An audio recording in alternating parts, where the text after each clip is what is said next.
संसद में सुरक्षा में चूक के बाद केंद्रीय जांच एजेंसियां हरकत में आ गई हैं। सुरक्षा में तैनात 8 सुरक्षा कर्मचारियों को सस्पेंड कर दिया गया है।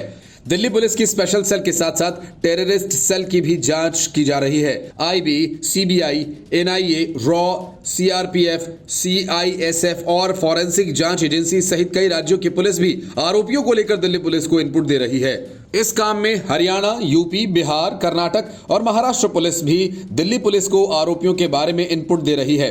इसके साथ ही सोशल मीडिया पर आरोपियों की गतिविधियों और इनके मित्रों और पोस्ट्स को लेकर साइबर एक्सपर्ट्स जानकारी जुटा रहे हैं।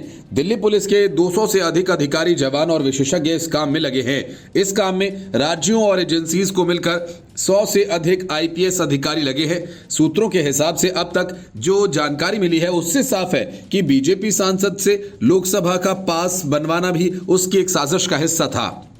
जिस नीलम नाम की महिला को गिरफ्तार किया गया वो किसान आंदोलन में भी शामिल थी और जंतर मंतर पर हुए महिला पहलवानों के प्रदर्शन में भी। इस नीलम नाम की महिला ने पीटी उषा पर हमला भी किया था, लेकिन पूरे मामले का मास्टरमाइंड कहीं दूर बैठा है जिसकी तलाश की जा रही है। अब तक जो बातें सामने आई हैं उसके हिसाब से इस मामले में एनजीओ गैंग और लिबरल गैंग की भूमिका साफ तौर पर से झलकती है। दिल्ली पुलिस के सिपाही, सब इंस्पेक्टर, इंस्पेक्टर और एसीपी स्तर के 200 से अधिक अधिकारी पिछले 24 घंटे से इस काम में लगे हुए हैं। DCP, additional DCP, joint CP और स्पेशल सीपी लेवल के 25 से ज्यादा आईपीएस अधिकारी जांच की मॉनिटरिंग कर रहे हैं। पकड़े गए लोगों की पहचान सागर शर्मा, डी मनोरंजन, नीलम देवी, अमोल शिंदे और ललित झा और विक्की के रूप में हुई है।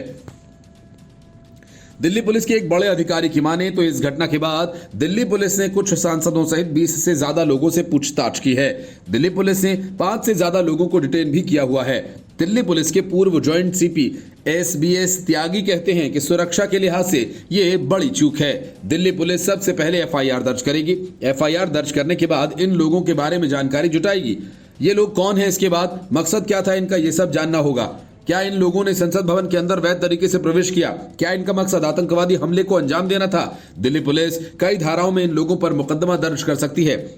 ये जिस भगत सिंह के फैन क्लब से जुड़े हैं उस संगठन के बारे में भी पता लगाया जाएगा।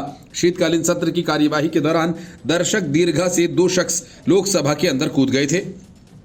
इन आरोपियों ने रंगीन धुआं छोड़ा और संसद के अंदर और बाहर नारेबाजी की। इस दौरान संसद टीवी के विजुअल्स में नीली जैकेट पहने एक शख्स को सदन में बेंचेस पर कूदते हुए देखा जा सकता है। इसके तुरंत बाद लोकसभा की अध्यक्षता कर रहे राजेंद्र अग्रवाल ने सत्र को स्थगित कर दिया। देश के संसद के भीतर निचले सदन में सत्र के दौरान सुरक्षा व्यवस्था में चूक की घटना ने हर किसी को सख्ती में डाल दिया।